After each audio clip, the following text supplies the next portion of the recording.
All right, hello everyone. Welcome back to SemiAnalysis Weekly. We're on episode number 5. I'm here today with Wang, the leader for our memory model. Joey Brookhart, our latest analyst joining the team. He's covering SaaS uh, and just everything in the market, let's say. And then Malcolm, our in-house economist. So quite the crew to talk about everything from memory constraints to geopolitics to the impact of AI on consumers. Yeah, we're going to chat about, I don't know, a little bit of everything today. Guys, welcome to the show. Thank you. Good. Thank you for having us. Ready to kick off this. Yeah, let's start actually with a quick intro. So, Ray, you are based in Seoul now, right? In Korea. Yeah. Yeah. Uh, Malcolm's in Oregon, and Joey, you are I'm in East Logan, Coast. Akron, Ohio. Awesome. Yeah. So we are, I was keeping track of this on one of the other calls. We're covering 3 time zones on this call, which is not quite the record for SemiAnalysis Weekly, but it's, yeah, it's all about SemiAnalysis having the remote first work strategy here. So, okay, let's start with memory constraints. Basically, Ray is, I don't know, you made a call a few months ago, roughly when joining the company, I guess, and we've seen this like filter through to everything in the market and make everybody's prices of AI and everything go up, neo clouds, server prices. What's the latest update on everything that's been happening the last couple of weeks in terms of like, is this going to get better? Is it going to get worse?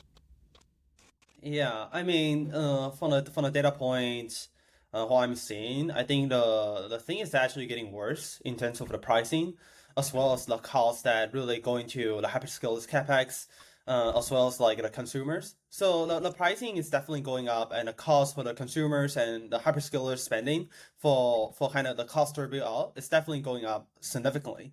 So starting with I believe the compute, right? I think this year we have the calculation for 2026 capex. I think 30-40% of the capex will all going to memory. And that's just pretty insane, right? Because you all talk about like all the other things like GPUs, all other infrastructure stuff, all including together, and memory itself already 30-40%. And if you look at the outlook for companies like Hynix and Samsung, right, they might be the top 5 most profitable companies this year, or at least in the semiconductor space. So I think all these things together just tells you like how important memory is and how bad this shortage is in memory. Yeah. I think the thing that I've noticed, or maybe that's most interesting to me, is that okay, the price of servers went up as a result of memory going up. And the result was not that the hyperscalers took their allocated budget and just decided to buy less compute with it. They just increased their budget. In other words, the claims about being power constrained or data center floor space constrained seem to mean that they're not capex constrained. They're willing to raise more money or spend more money if prices go up because there's just like no more chips to buy or no more space to put them if they were to buy the chips. Does that make I sense? think I agree. I think one key thing is like, oh, if let's say like if they are going to deploy 1 million GPUs, right? And to ensure we're gonna have a 1 million GPU that really come in, being shipped in 2026, and you require that much memory that attached to the GPUs. So to make sure that happens, you know, even in at an expense that you need to spend a lot more money, you just need to make sure you have enough memory in terms of value. Another complexity here is when your pricing was growing rapidly, you don't want to buy it like in 2Q, in 3Q this year, right? You want to buy it 4Q last year or 1Q this year. And, trying to whether you can secure the LTA with the memory suppliers, because that's the best procurement strategy for their data center or for their compute procurement. Okay, Malcolm, I don't mean to put you on the spot, but my brief understanding of economics, my limited understanding, makes me think about elasticity of supply and demand here. Like, do you have analogies for what this is like, where the an important component of the supply chain increases in price, and then suddenly everybody's just willing to pay for it and figure out how that filters through later? Well, it's probably the closest we've got historically is something like an oil crisis, and we're seeing that right now where the price can be anything. And I think the thing that we've seen in recent years is it cuts both ways and it can move very, very fast. So I think the fact that we've seen negative oil prices and then in recent terms, big double-digit jumps within a single day. Like, if you need something to do the work of the real economy, you will move heaven and earth to get it. It doesn't matter. And these are absolute hurdles that we will see entities basically pricing whatever they need to get this up to the economic value. And I think everybody who's actually using these tools on a day-to-day basis sees that the economic value is just enormous for any marginal. And then on top of it, from the perspective of the kind of intermediate purchasers, this is a kind of existential threat. They have to be in this game. Like, you can't choose to wait 6 months if you are a hyperscaler. So this isn't behaving even at that normal, like just rational, where it has to be equal to current economic value and can go up to that, because this is kind of business model threat if they don't win this now. Yeah, makes sense. Okay, Joey, that's making me think of the SaaS seats. How many Jira seats do you think? No more SaaS. Let's just show all of them. I mean, it is interesting to kind of raise point on the increase. They're just deciding to spend more on memory. Even the hyperscalers have kind of hinted at some layoffs and kind of that seat debate there, and kind of like broader macro debate within SaaS on, you look at something like Workday or some of these larger cap, software names that are exposed, and are priced on a seat basis of what that headwind kind of is. And that's even before a lot of the AI disruption fears. Is just kind of broader macro seat headwinds, given to how some, saturated and kind of at the top of the S curve, things are. So maybe no direct impacts from the Iran war and, software seats, but, definitely going to see spending elsewhere that goes into semis, it has to come from somewhere. And How long does it take? How long do you think it takes to filter through? Strait of Hormuz is closed, and then months, a quarter, a year before, a SaaS business gets impacted by something like that. Yeah, I mean, you look at the really large cap software players that are 3 years committed up front, for a contract, and maybe those are less affected, versus maybe you start to experiment with more of your discretionary like software budget with what AI tools can do, and even from a headcount perspective. But I think I saw an interesting tweet about Claude's or Anthropic's growth marketing department was one person. And then you think of all like the social media SaaS tools, even a few of them are public, and everything like that. It's it's not hard to hook up and vibe code some APIs to push out content.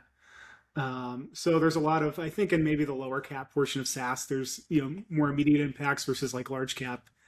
Seeing broader macro impacts there, definitely takes some time to filter through. Yeah. Yeah. I mean, so our commander-in-chief, Dylan, tweeted that this week that being in SF is like being in Wuhan right before the pandemic. Something's happening. It's going to hit everywhere, but so few people know it. Like, I talked to you guys, I talked to everybody that works at SemiAnalysis, and it seems like there's just a lot of people talking about AI, talking about memory. But then I go see other things. I talk to my neighbors, I talk to my friends, and people like hate AI. It's like wildly unpopular as a high level concept, but then also in a lot of people's, like in my experience, free tier use of it in their daily life. Do you guys see the same stuff? I mean, you probably have different perspectives sitting in different places of the world right now. Yeah, I mean, in Asia, it's like people around me, if you are working in, even you are working in like a large company, right? You probably don't get that much of the token usage that you can use, right? And then you usually don't have that much money. You don't want to spend like, oh, $200 on the cloud pro plan, whatever, right? So people just being, I guess like people in Asia being cheap, hot take maybe, I don't know, but just like just don't want to spend that much money, just using like free tier stuff. And well, even like with free tiers, you can still get coding here and there, right? You might use Gemini or whatever, but like I think like the key thing was like I talked to a lot of my peers in high school or like in college. I tell them, hey, dude, like this call is pretty crazy. And it was until I tell them they start going to try, right? But if I'm not telling them, they just using the ChatGPT or Gemini as a chatbot, not really as a coding tool to building anything. I think that's the biggest difference. I won't say people see AI negatively, but the concern of being replaced by AI is very real. Yeah. Whether it's in Korea or in Taiwan, I think the concern is very real. But people just like, oh, the concern is real, but like, what can we do, right? And let's just live our day day by day. So I think. Oh, go ahead. Go ahead. Yeah. Yeah, so I've got a little bit of an unusual perspective because I was just sitting inside a major U.S. bank, bulge bank, and for safety reasons, they don't have all of these cutting edge things turned on for every employee. It's glorified autocorrect still internally. Like they just don't want to run the risk of having any of their data breached, and that's still a process that they're building out and kind of coming out and stepping into the SemiAnalysis ecosystem. I feel like a literal time traveler. I feel like I came from the 1800s and suddenly there are like cars everywhere and it's fast. I don't even know how to walk on the street. Like things are crazy. And like going from even just being a kind of vibe coder at home with the $20 a month pro plan for any of these to having basically tokens to burn and use these as they really should be used, kind of at a full-throated, just like unambiguous, how can we do the most with the least?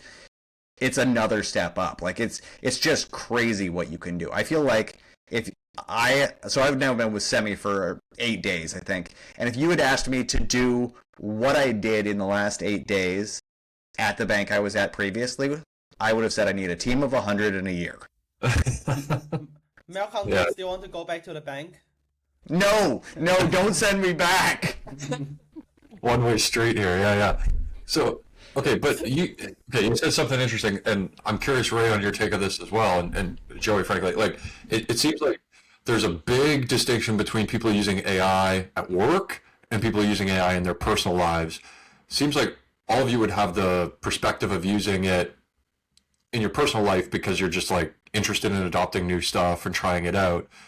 But I think it's like really hard to see in my friends or neighbors, like them find the use cases in their personal life almost out of thin air to actually go and try this stuff out. Like they might have one example in the last week that they might think about this thing, whereas at work where you're like forced to do stuff every day that is knowledge work instead of like personal life where there's a lot of leisure and stuff that is not stuff where I'm not focused on efficiency. It's a very different, experience, right? Yeah, I mean, the key thing is the motivation, right? Not everyone is really motivated to use AI to do certain things in their personal life, and the key question is like, why I need to use AI to do something, right? I can just chill and I can just watch Netflix. I don't need to use AI besides using ChatGPT to asking questions or searching things. But it's really different from people who have experience building something with cloud or with Cortex, because once you have experience building something, that I think will trigger a lot of interest and will really kind of open your eyes in terms of like how capable all this AI are. And if that's the case, you want to use it. But I feel like, in general, when you don't have that sort of first level experiences, you probably don't want to just, don't want to blend the coding stuff into your personal life. I just don't see it. And typically, I think things like this require quite strong motivation for you to do that, especially everyone is busy, right? Yeah. I mean, I may be a weirdo in a lot of ways. Let's admit it. But I like while I was working at a bank, obviously I needed to know about what was going on with AI. So I got way into using it in my personal life, and the number of categories of use that I mean, once the AI knows enough about your interests, I would literally just, if I was bored, say, teach me about something that I don't know about that I likely will find interesting. And that's like for my ADHD, like love of learning, just nerd brain. That is heroin. I can do that all day.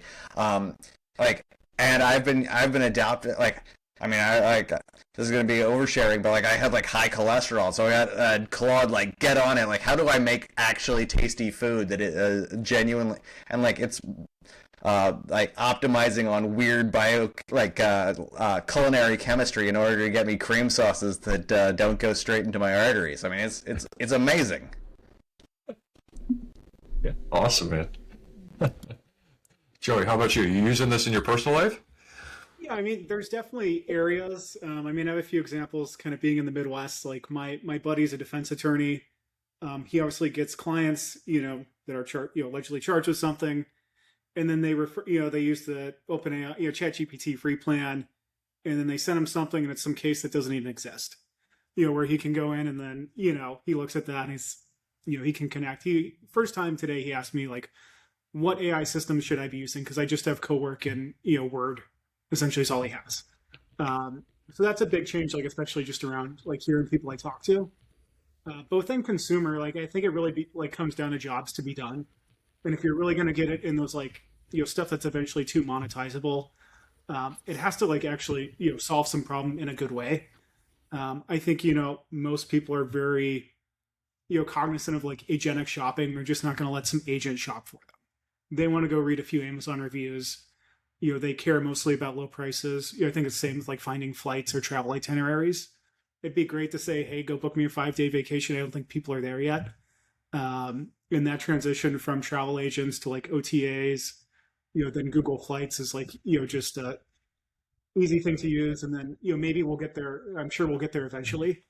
But there's just not that like, I don't know, killer, like it'll all be verticalized eventually, but like killer consumer use case where like someone or 80% of America has to have it.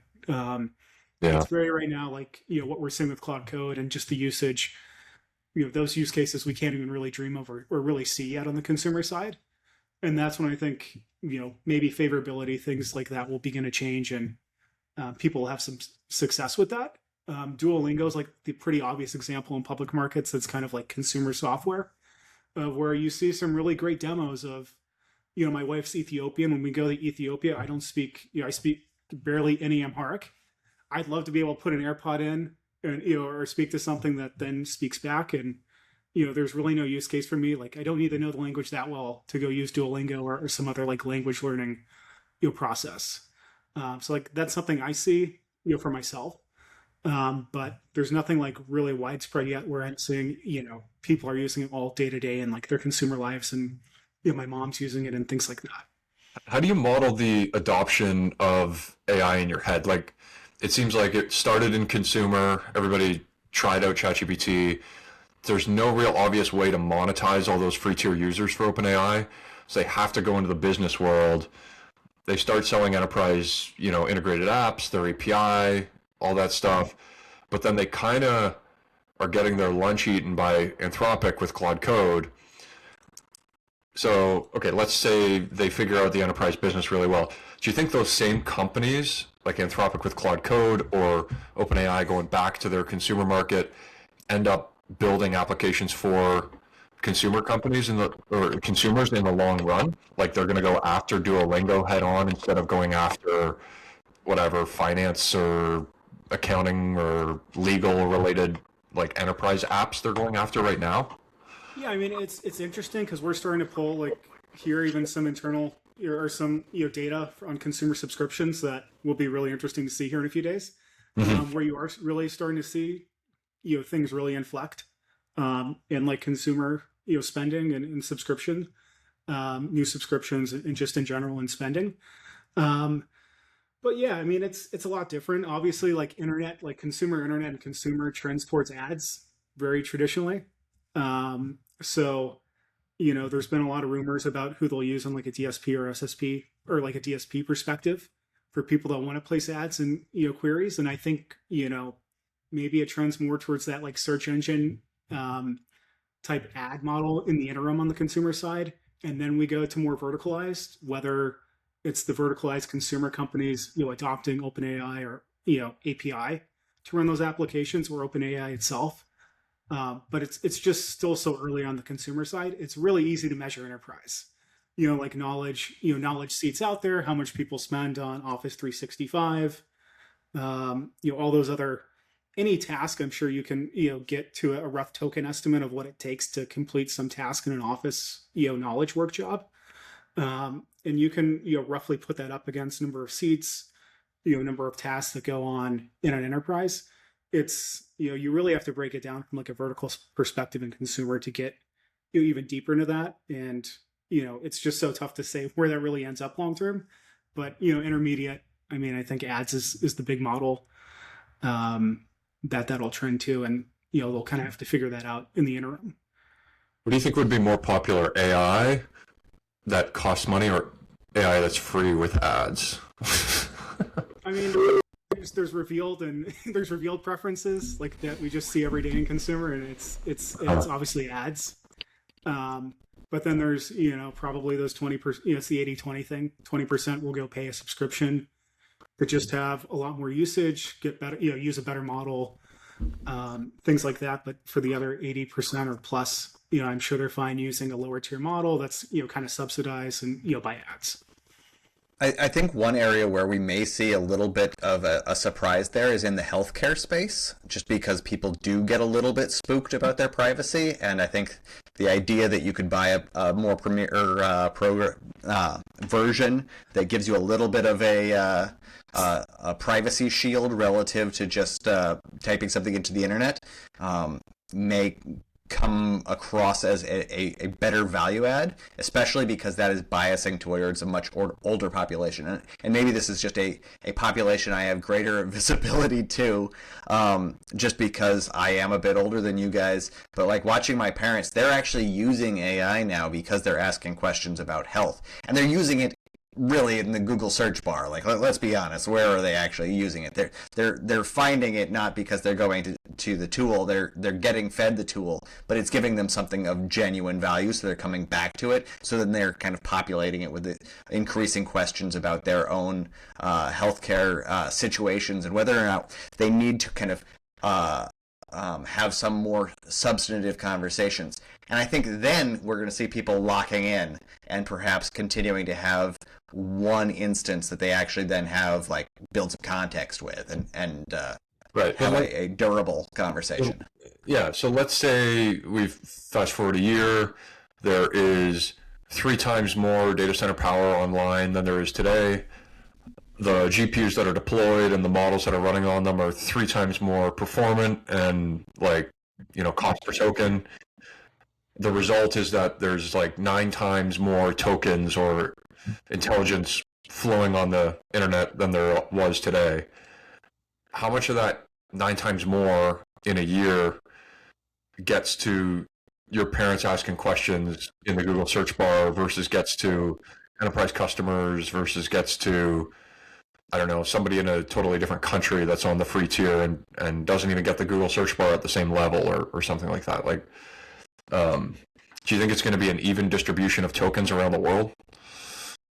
I mean, looking at how many more tokens you can burn by doing coding, it's hundreds of thousands of tokens, and the I/O intensity is very, very high, where the search bar is going to be really pretty lightweight, I think, in terms of, especially once you have all of these kind of pre-popped cached things that can be pulled up. So everybody who's asking the same question about their cholesterol is going to be getting something that really is compute non-intensive.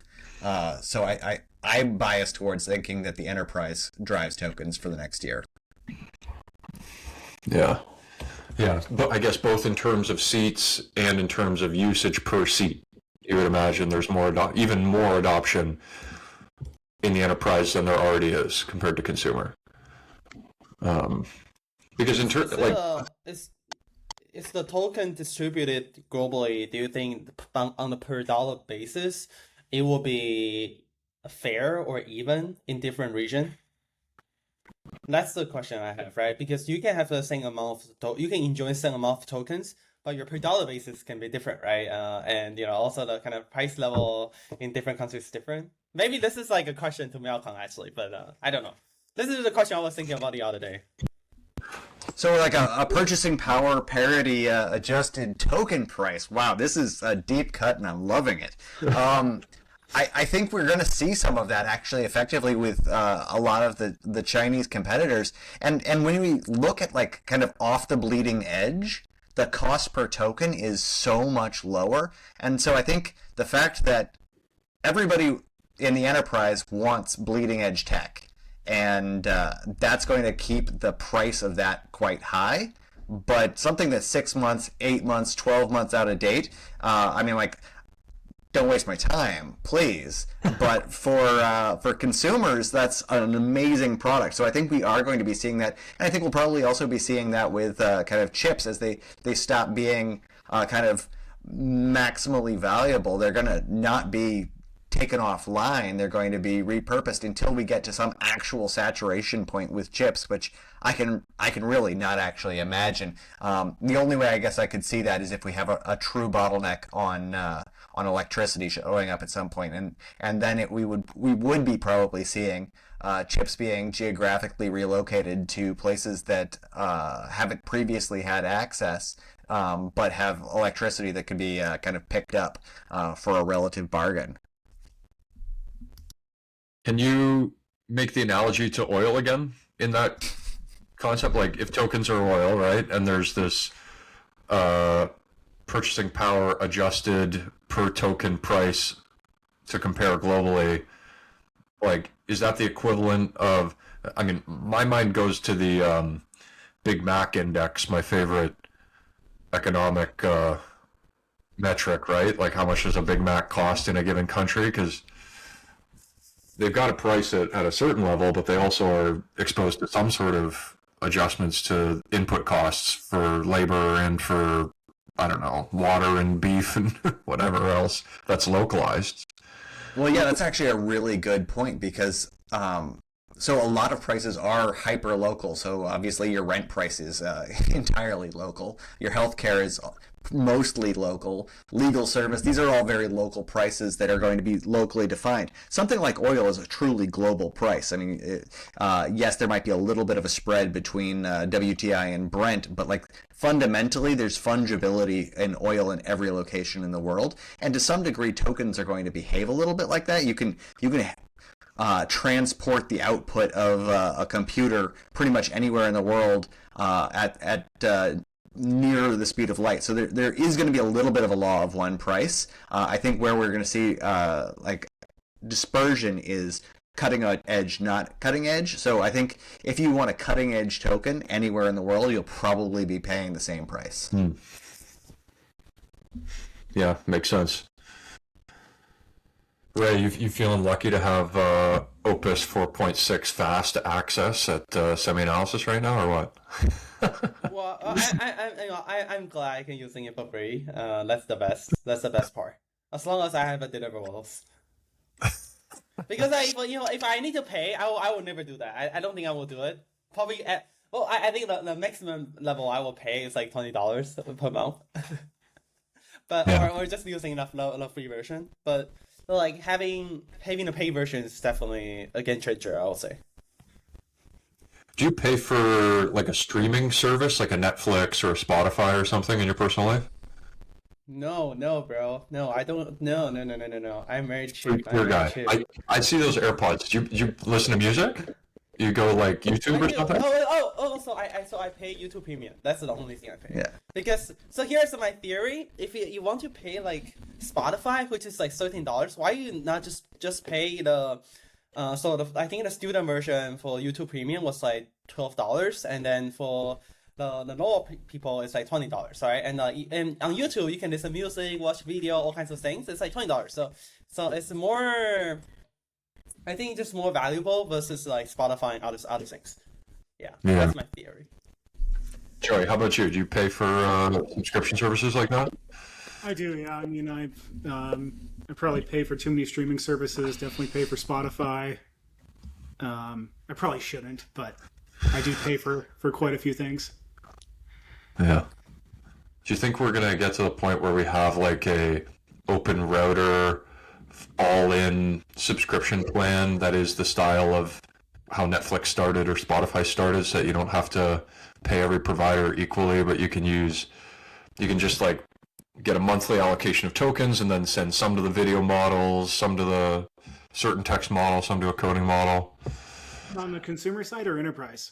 Like, good question. I was thinking about consumer, but yeah, I mean, I definitely think enterprise will go that way. If you think of like some like the infrastructure software companies that kind of sat, if you think of like the old VMware or some of the HashiCorp products, we could kind of like abstract it a layer above.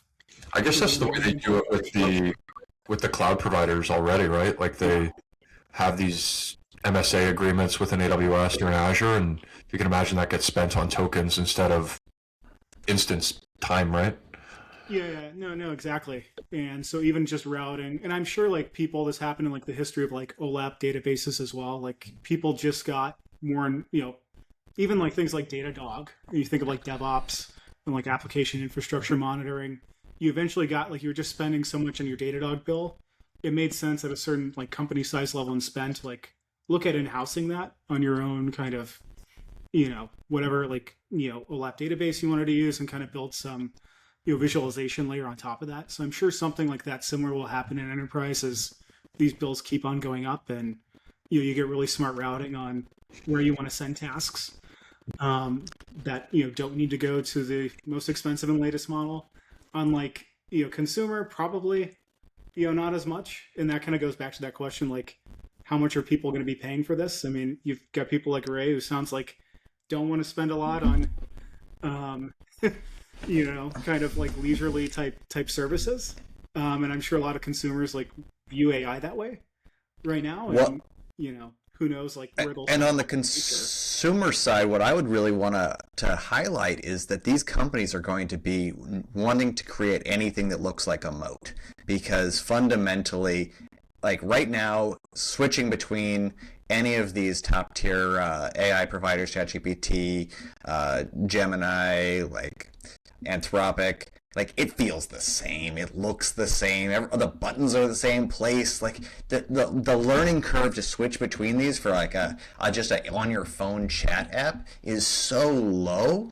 But the dollars associated with actually preserving not just the marginal revenue, but the historic revenue. I mean, like I think about Google. How many Google searches are going to be run in a non-AI context ever again? I mean, I think it's done. I think Google search is now a AI augmented task, and they realize that they fundamentally have to protect that moat. Which, I mean, 5 years ago, like there was no competition, and now suddenly, like I don't ever touch like just because I happen to prioritize Claude.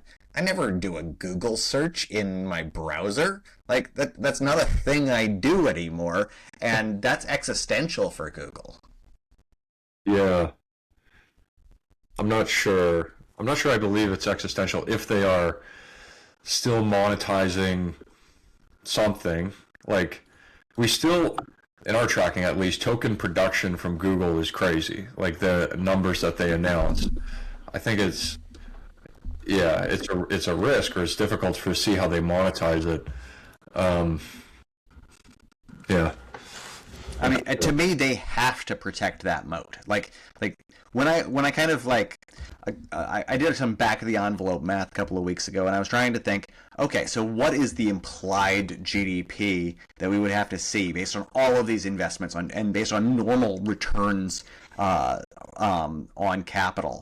And it's this enormous number, and I mean, everybody's like, oh my God, you're betting on the future being fairyland. Well, no, that enormous number makes a lot more sense if you think of the world as being Pepsi versus Coke in the 1980s and 90s, where these big companies were in a zero-sum game fighting for the marginal consumer, where a dollar spent by Pepsi was a dollar that Coke had to spend, absolutely had to put up, or they were going to lose ground and could go away. And so I think we may see a lot of this, maybe kind of companies going toe-to-toe, and they have to spend on this infrastructure. They have to spend to build this out, because otherwise they lose the golden goose. And that has been really obviously a very golden goose. I mean, the margins have been great for a long time, and that goes away if they don't have a seat at the table going forward.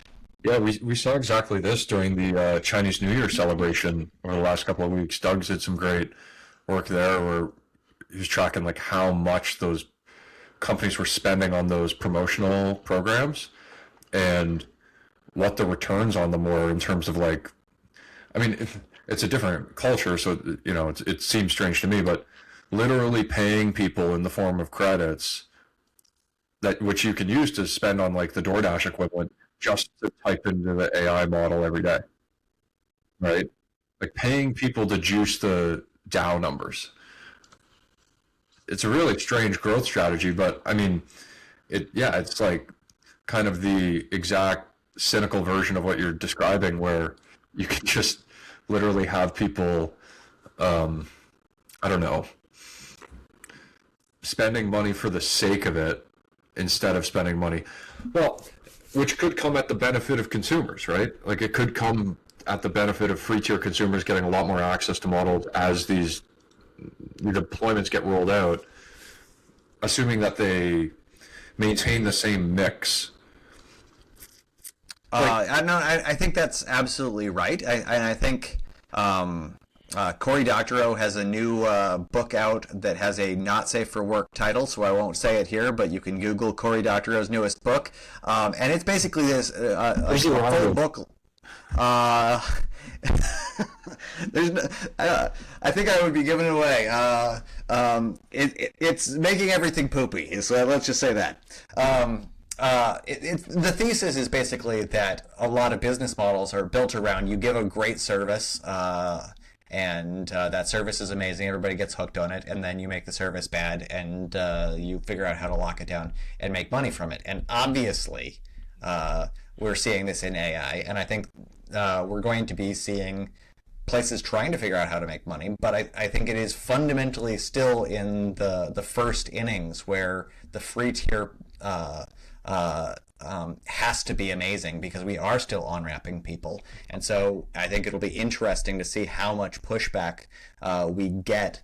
I mean, and obviously the Super Bowl commercials by Anthropic were kind of amazing in terms of just hitting below the belt and going after ChatGPT. Like, I mean, like nobody wants that. Like, and like they were just like, I mean, the fact that they were doing those kind of signals that they're willing to play a little bit dirty with OpenAI and basically suggest that OpenAI is trying to convert to revenue positive maybe a little bit faster than the rest of the industry is going to go, and it'll be really fascinating and amazing to watch.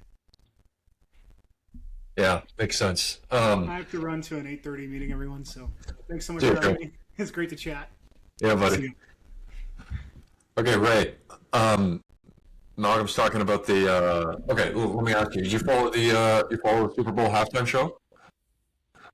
I didn't watch this year, unfortunately. When do you think we're gonna have BTS or somebody on the Super Bowl halftime? What do you think? I think it will happen someday. I mean, it's the K-pop idols these days, they are everywhere, no? Yeah. Like they're everywhere. Yeah. I heard some rumors that it was gonna be Dua Lipa next year. For who though? Who is going for the halftime show? The halftime show is definitely for like the wives and sisters, I think, as opposed to the guys watching the typical guys watching the football. But anyway, I was gonna say I only watched the ads. I didn't watch the Super Bowl or the halftime show. I was just like, I gotta see the ads. But what are they doing? Like the, I mean, this is the like the Economist who's like, this is where like big dollars are being spent to try and reach the absolutely largest U.S. audience imaginable. And so this is the fact that so much money was spent by AI and so many people were referring to AI and so much of it was so bad. Like so many of the AI adjacent things were so horrible that I feel like that is a good sign that it's not mature yet in a lot of these spaces. Yeah, let me go back and read this again. So this was an NBC poll that I referred to earlier. Let me try and just bring it up on screen here for a sec, so we can look at it.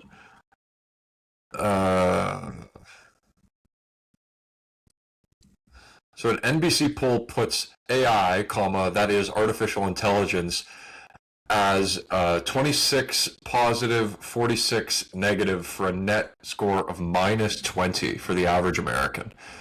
That is higher than the Democratic Party and higher than Iran, but it is lower than ICE, Gavin Newsom, Kamala Harris, the Republican Party, Donald Trump, all the way up to, at the top, Stephen Colbert and Pope Leo XIV, #1 with a plus 34, 42 positive, 8 negative out of 50 for this guy. Anyway,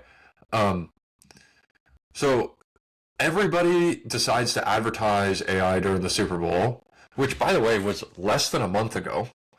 Time's flying here. And then I guess like 2 or 3 weeks later, Anthropic takes that heater ad and parlays it into a existential crisis with the Department of War. They're working on an executive order to have them pulled out of every government agency, right? Yeah, it'll be really interesting. I feel like in terms of winning the consumer, that has like been a gold mine. Like you look at actual signups and downloads, it's through the roof. But yeah, how does this actually play out? Like I've talked to my friends who are working in DoD adjacent fields, and they're like, "Wait a minute, I'm losing Claude code? No!" and so I mean, I think that this is going to be a really fascinating thing and we're going to see it fast tracked to the Supreme Court. We've obviously seen the lawsuit already coming out of Anthropic, and like I don't know how this plays out. We've never seen a ruling like this for a domestic company before. These tools have only ever been tested without offshore companies, and this is some pretty uncomfortable territory for your kind of more libertarian-leaning conservatives. Like, this is government getting into the decision of who's a good company and who's a bad company amongst American companies, and that is a really uncomfortable territory for people who don't want government making this sort of decision. So I will be fascinated. I don't think it will line up purely on partisan lines, and we've seen some big surprises out of the Supreme Court recently with some major decisions not going towards the White House. I mean, obviously the overturning of the tariffs was the biggest, but this is not a clear-cut case of a Supreme Court that is 100% in the bag for the White House and for the Department of War. Yeah. Makes sense. Okay. Let's talk about some of the other impacts in the broader economy. So another storyline over the last week that I was looking at was just in terms of the job revisions that have come out. Like, there was initial numbers, and it always seems to go in one direction, where you initially report a certain amount of jobs and then they revise them later to bring it down. What do you attribute this, or like, let's say, bad data to? But then also, what do you imagine the downstream effect of that is? Not the uncertainty of the data, but just literally the fact that there are less jobs or more people looking for jobs than what we currently think. Like, everybody's been saying, like, narrative violation, AI isn't taking people's jobs, but is it? Like, Well, so I think there's a number of things that are going on right now, and I want to break them down separately. The first, your sense that the revisions are always in one direction, that's actually a really astute point, because I have always seen the correlation of the revisions, the direction of that, as actually one of the best signals that you're kind of moving more in that direction than the primary data signals. And that's because of the way that the employment data is constructed. They're actually going out and surveying a bunch of firms, and some of them aren't responding. Well, some of them aren't responding because the firm went out of business. Some of them aren't responding because times are tough. And so when they finally do get all of that data in, it corresponds with this underlying tension. The same happens in reverse when we're in really good times, in fact, because you're missing all the new startups. I do think that we have to think a lot about the fact that there are a lot of kind of single-person firms being started right now, and those take a long time to actually show up in the major data. And so the degree to which AI allows for smaller firms and more nimble new firms, that's going to be a slow burn to get caught up in the data. And that's where we're going to have to be looking at the difference between the household survey, which hasn't really been quite as bad as the payroll survey, because that household survey, you don't care if, as an individual, if you're working for yourself or if you're working for somebody else. If somebody says, "Are you employed?" you're going to give the answer. And so that can look past that. So the fact that that's been a little bit stronger is a little encouraging to me. And then the dynamics that I'm getting really kind of concerned about for what might be driving some of this uncertainty, there's a couple things. First is CEOs are being measured right now on, are they adapting? What's the easiest way to look like you're adapting? It's to cut hiring or even cut staff. If you can do that, you look like you're winning, even if you aren't winning. And so I think we may see a lot of tasks that we actually kind of back end have to hire for.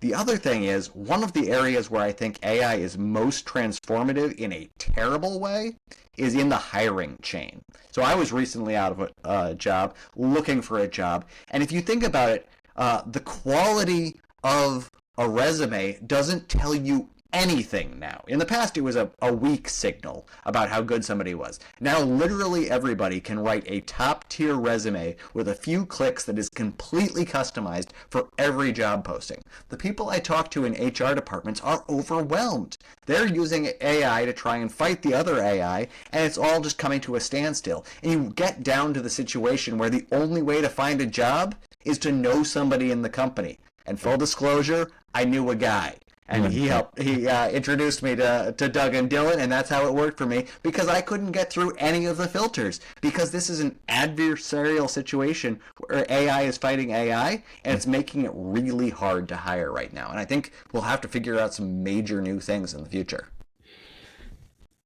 What do you think about the impact of international firms? Like, obviously, you're talking to two people in two different countries right now. I'm in Canada, Ray's in Korea. We're all working for the same company, all contributing to similar projects.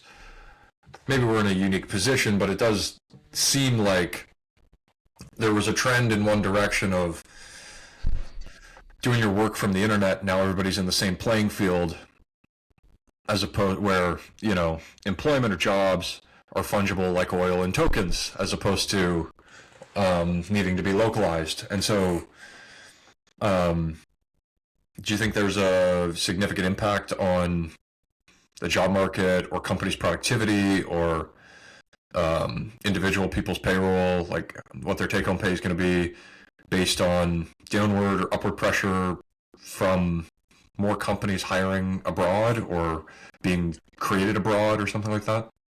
I don't know if it really changes it that much. I mean, we were, for the kind of non-face-to-face jobs, we got really good at this. We already saw these data center, or the kind of call center booms throughout India. Like this, we've gotten really good at incorporating people. And if you look at kind of the salary takes of top AI researchers as being like kind of, that's going to be your most competitive, they're really high no matter where you are in the world. It doesn't matter if you're sitting in a cheaper location.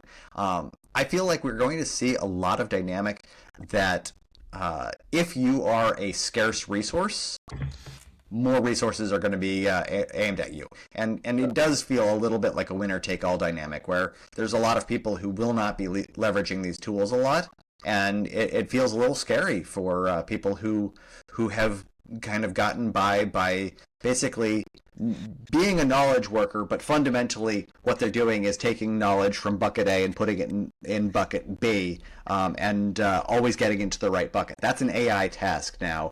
And so I feel like there are a lot of knowledge workers who are at threat, but kind of the people who are feisty, people who are trying, really kind of trying to keep on the cutting edge are going to get leverage. And I suspect we're going to see a big divergence of wage on output of worker, because it's going to be a lot easier to actually measure worker output than it ever has been before. This has always been one of the hardest things for firms to measure, and we've used really dumb metrics. I mean, like hours at work, and you know the guy who's like there for 16 hours, you have no idea what he's doing, and then there's the guy who like leaves at 2, and you're like, well, that guy is necessary for everything, and this guy, I don't know what he does. And like those are things that we'll actually be able to see now, because AI can surface those differences so much more powerfully. So I do think it drives what could be a socially not ideal, like actually sort of socially disruptive, greater return to individual worker productivity that could get really, really weird, especially when we've got this international market where, yeah, you can have somebody who's working in Singapore and doing amazing work, and it doesn't matter for your company, and you'd rather pay that person top dollar than a domestic person who's really the intuition or the intuition that I have kind of matches the description of what you're ending on there, which is like, to me, knowledge work, it's actually a benefit to have people all over the world, which I think we benefit from quite strongly with SemiAnalysis, even if everybody's using the same GPUs in Virginia or in West Texas to do their work, you know? Ray, can I, because while Malcolm's talking there, I'm thinking about your dashboard that you're building for the memory model. Mm-hmm. Can you just because Malcolm's like, okay, it's going to be hard to measure worker productivity or output or something, and a lot of for those listening, a lot of output comes from Ray in Slack, in screenshots. This guy is typing a good amount of the day, I would say. So, what do you take me through what it took to build that dashboard for you, and maybe compare, because in my mind, it would have taken a long time to build it in the past before Quad Code existed, but likely you just never would have tried to build it. Mm-hmm. Is that fair to say? Yeah. I think the fact is with all Quad Code, I won't even think about it, right? I will only just making a couple graph on Excel sheets or through other tools. I will never be able to not only build a dashboard, but also build a sort of an interface that you can interact with the dashboard. It just is unfathomable for me. But this whole dashboard, let's say the first beta version I have, it only took me a few hours. And I literally just threw my memory model, all the Excel sheets and all the complex number in there. And then it just helps you to build a dashboard. Even though there's some mistakes here and there, there's a labeling is incorrect. But you can really confidently say 80% of the content's there and it's correct. You only need more prompts to get the things right, get the formats, get the layouts, get the details correctly. It will take time, but it only take few hours. And let's say if I just fully all in for 24 hours for the whole day to focus on the dashboard, I'm pretty sure I can get the products out there, and then get to other teams to implement that dashboard. And that's almost impossible for me to do without this. It's just impossible, and I'm not a software engineer to doing that. And I think the biggest game changer here is people who used to be engineer and who been tasked to doing these kinds of things, I think it will be very, very challenging for them, or at least some of their tasks or their workload there will be replaced, right? because now people who like me who doesn't have engineering background can do this. I'm pretty sure many others can do it as long as you dedicate the time. Yeah. So okay. So I'd add on top of that, Yeah. we are shortening the distance from the desirer, the person who wants the tool. Like in this case, Ray knows what he wants. I've been working on a dashboard that's going to be like a calendar function for like how the macroeconomy is interacting with AI. It's going to be surfacing all of this macroeconomic data, and hopefully we'll be able to roll it out eventually. But I'm now using it instead of Bloomberg for watching releases on economics, because in 1 week I've built a tool that I find more powerful than Bloomberg for seeing live react and how do I understand the economy. This was like, there's no way I could have explained it to a coder because I would have had to live with them in the room with me. Like ignoring the fact that AI can code faster, I can get the ideas and iterate with AI in a way that I could never do with a human coder. So my value is desire. Like I'm basically just like, I know what I want. I worked in this industry for 20 years. Give me exactly what I want. And when it doesn't give me what I want, I can tweak it and tweak it again and tweak it again in a really fast loop. So it's not just that it's writing code faster. It's getting rid of that distance. But that's the thing that I think is critical, because both of you have kind of flippantly said, "Oh, I built it in a week," but it took you how many years to get to the point where you have the knowledge in your head to know what you desire to put that dashboard on screen, and I think that still takes a long time. So, like, yeah, okay, how much net time, cumulative time, do you think it cost to get to the point where, Ray, you want DRAM supply versus demand, you want commodity DRAM X HBM supply versus demand, you want wafer capacity by vendor, you want capital expenditure, and then you're going to go by HBM for the tab, and then you're going to go for a vendor share tab. Like, in other words, what does it take to build the model that this dashboard is based on? Mm-hmm. Yeah. Yeah, I mean, Yeah, go ahead, man. Go ahead, Ray.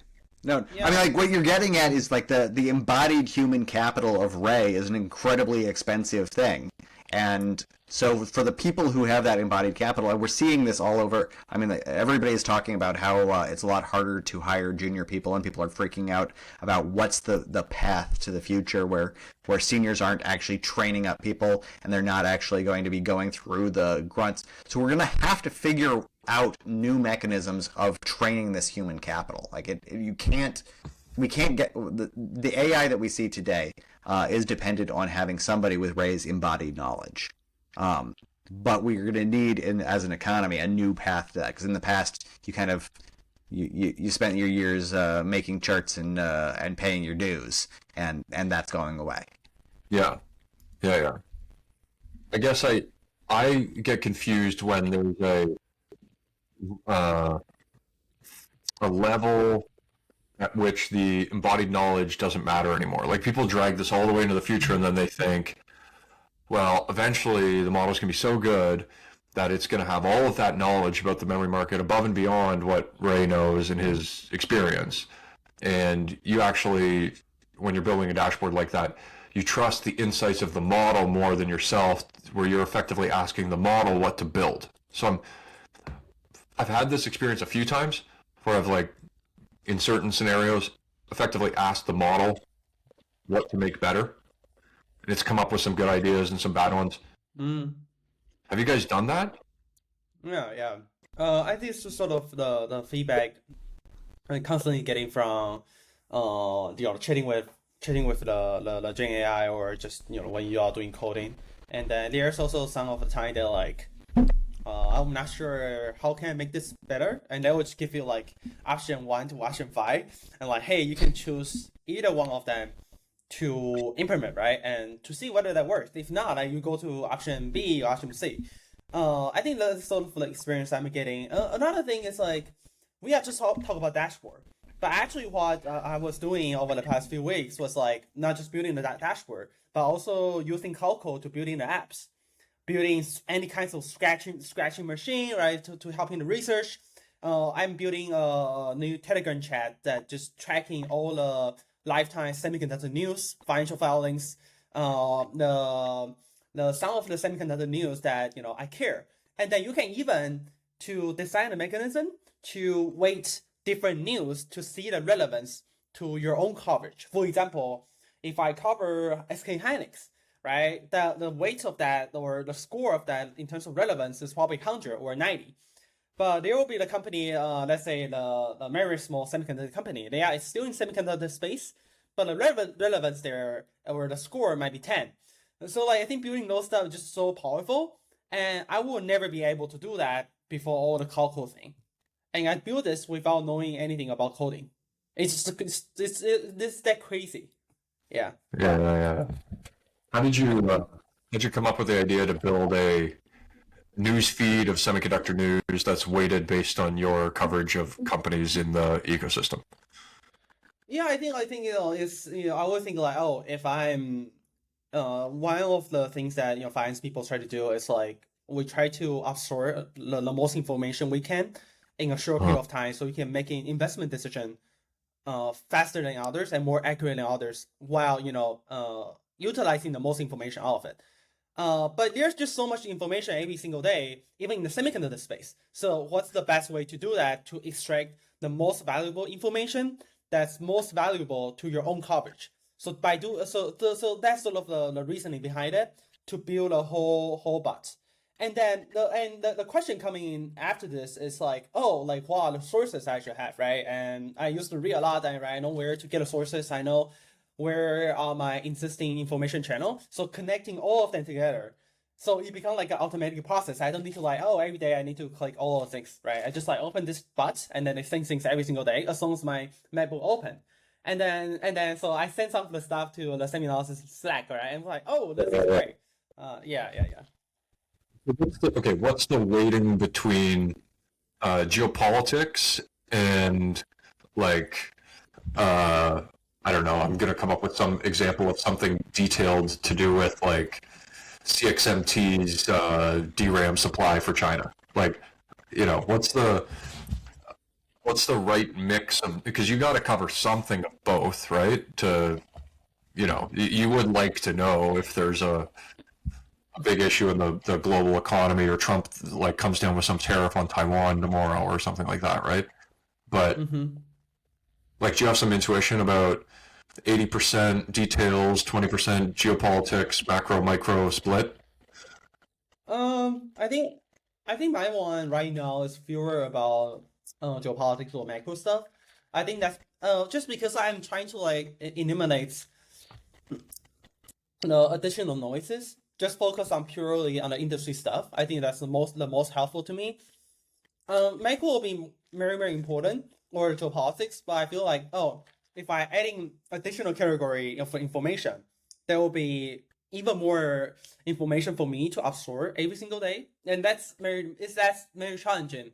And even without those information right now, like the amount of information I'm getting every single day is already like so big that I couldn't sort of catching up. Yeah.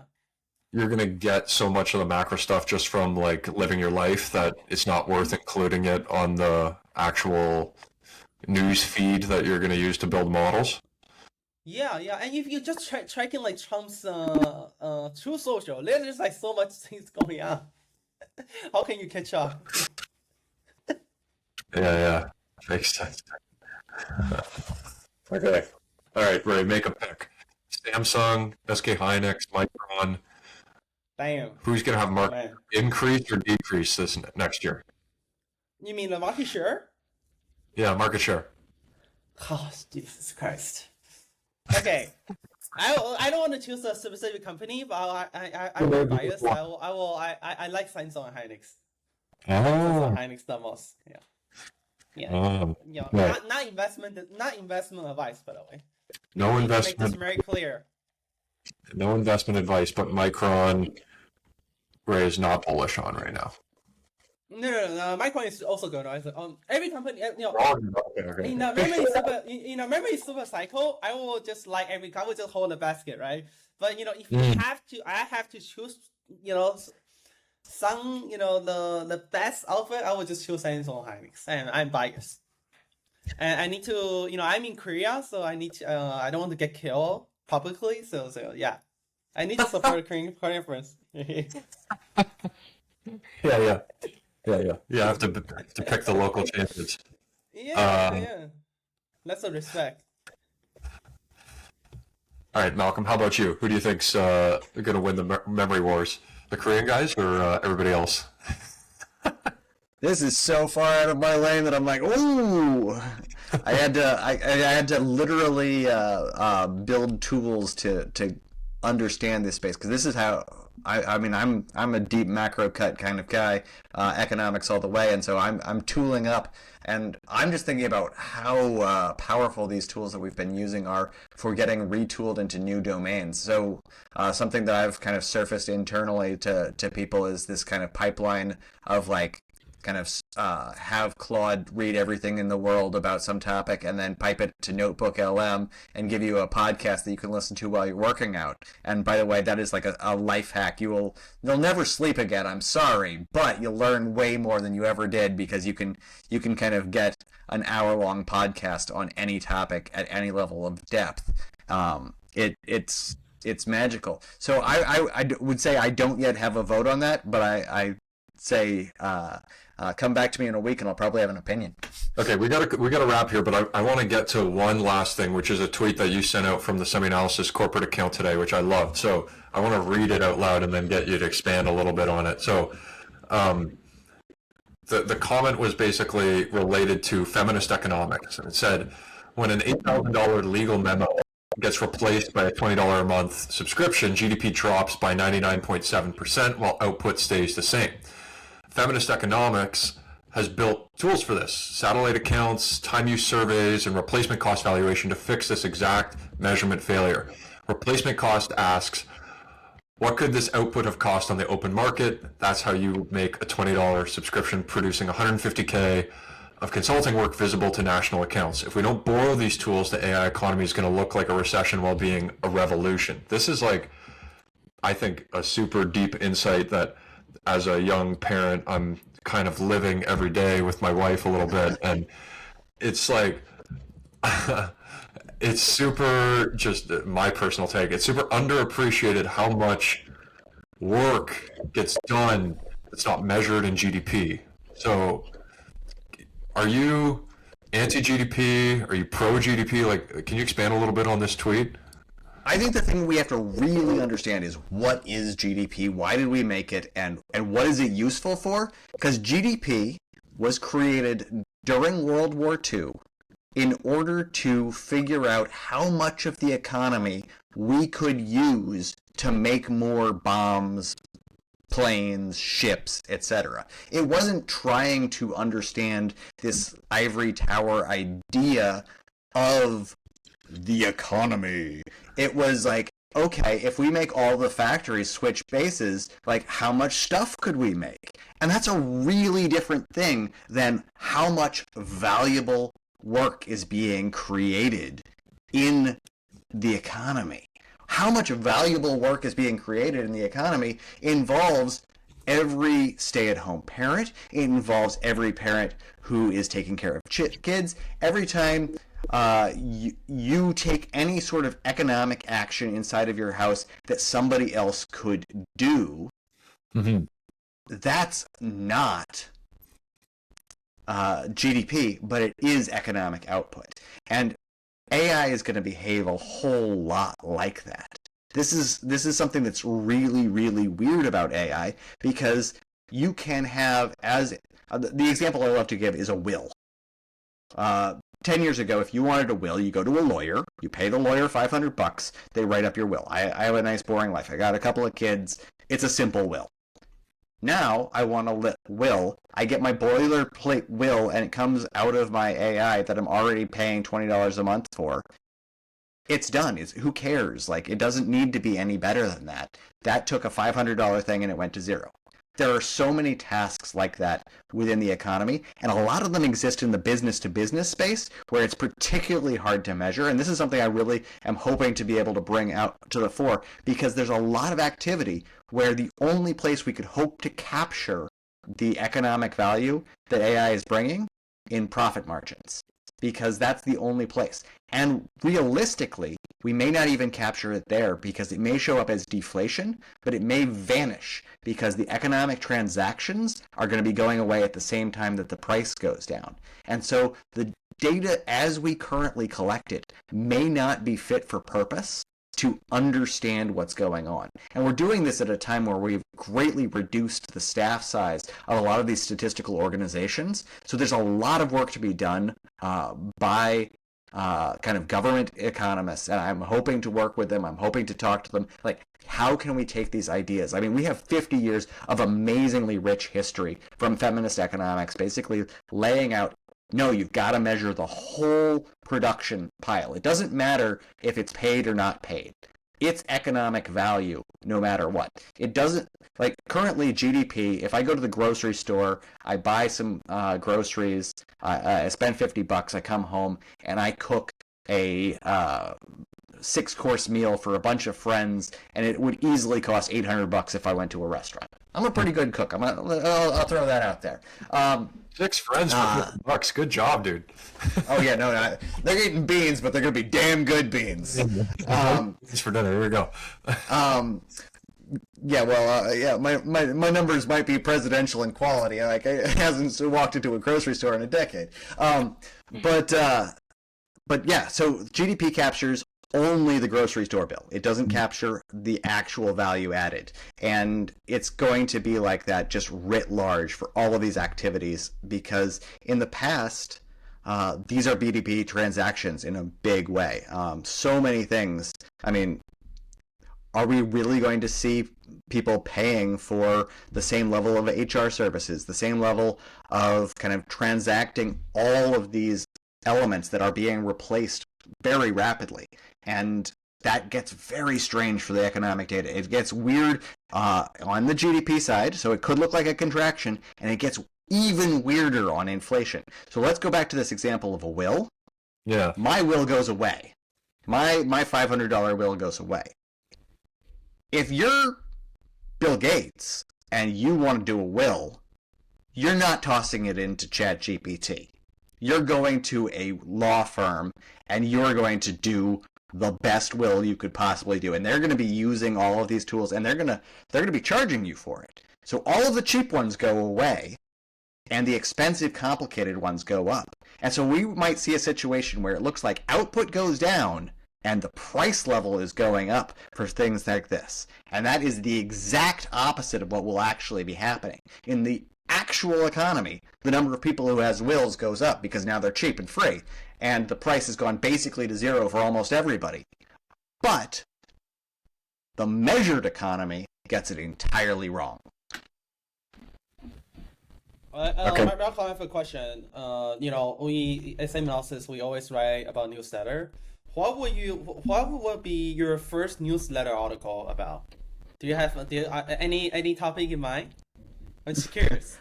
Yeah, just off the top of my head. Yeah, so this is one of the areas that I really want to explore. I've been kicking this around with Doug, and I want to go a lot deeper on this. But I think the one that I find the most exciting, and it's going to be a really nerdy cut, because everybody may have heard all of these, the main, basically there's a weird thing going on. The market is moving like AI matters.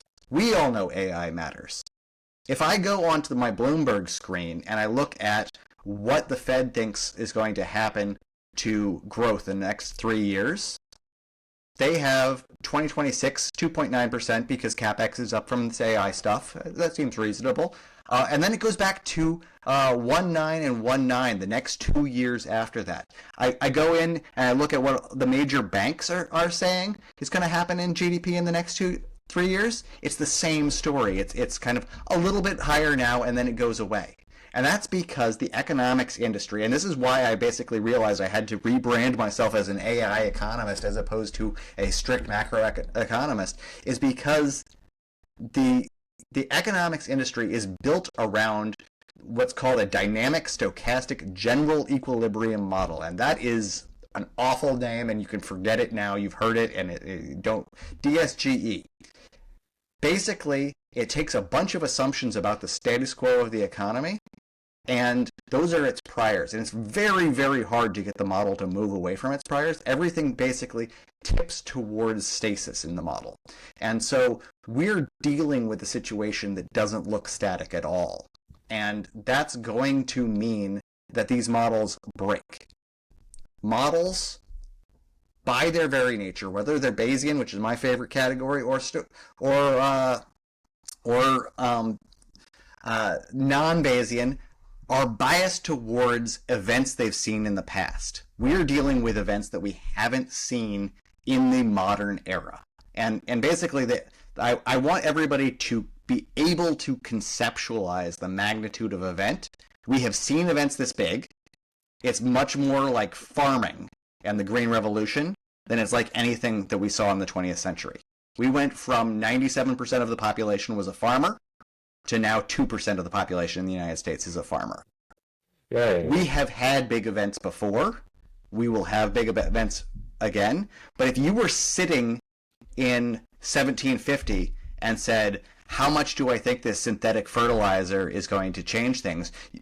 Everybody would laugh you out of the room if you said, oh, it's going to put 95% of people out of work as farmers. You have said, oh, so everybody's going to starve to death and the world is ending. Okay, that's a crazy person. Don't talk to me anymore.